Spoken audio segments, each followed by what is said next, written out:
నమస్తే అందరికీ. Blouse side జాయింట్లు ఎక్కువ తక్కువలు లేకుండా ఈ విధంగా నీట్గా ప్లస్ సింబల్ లాగా రావాలి అంటే ముందు సైడ్ జాయింట్ చేసేటప్పుడు చివరి నుంచి ఒక 1/2 ఇంచు లెవెల్లో మనం ఈ విధంగా కుట్టు వేసుకోవాలన్నమాట.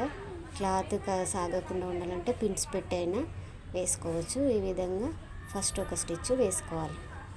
వేసుకున్న తర్వాత ఇప్పుడు మెజర్మెంట్ బ్లౌజ్ ఒకసారి మనము హ్యాండ్ లూజు చెక్ చేసుకోవాలి.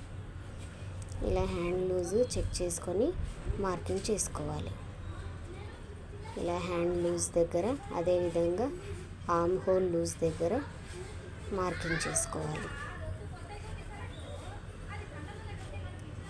ఇలా మార్క్ చేసుకున్న తర్వాత ఇప్పుడు నడుము లూజు కూడా ఎంత ఉందనేది మనం చూసి మార్కింగ్ చేసుకోవాలి. ఇలా ఈ 3 ప్లేసుల్లో మార్కింగ్ చేసుకున్న తర్వాత ఈ 3 డాట్స్ని కలుపుకుంటూ మనం లైన్ గీసుకోవాలి. మీ దగ్గర స్కేల్ ఉంటే స్కేల్తో అయినా గీసుకోవచ్చు. ఇలా నీట్గా లైన్ గీసుకోవాలి. గీసుకున్న తర్వాత ఇప్పుడు ఆ లైన్ పై నుంచే మనము కుట్టు వేసుకోవాలి.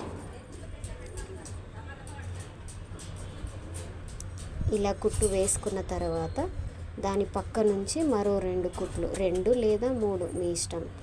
అలా దాని పక్క నుంచి ఒక 1/2 ఇంచు వెడల్పుతో మనము స్టిచ్చెస్ వేసుకోవాలి.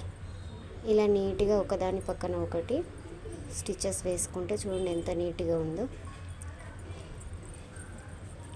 ఇలా స్టిచ్చెస్ అయిపోయిన తర్వాత ఇప్పుడు చూడండి సైడ్ జాయింట్లు ఎంత నీట్గా ప్లస్ సింబల్ లాగా ఎక్కువ తక్కువ లేకుండా ఎంత బాగా వచ్చిందో. ఈ బ్లౌజ్ పూర్తి వీడియో లింక్ మన ఛానల్లో ఉంది. ఒకసారి చూసి నచ్చితే లైక్ చేసి సబ్స్క్రైబ్ చేయండి.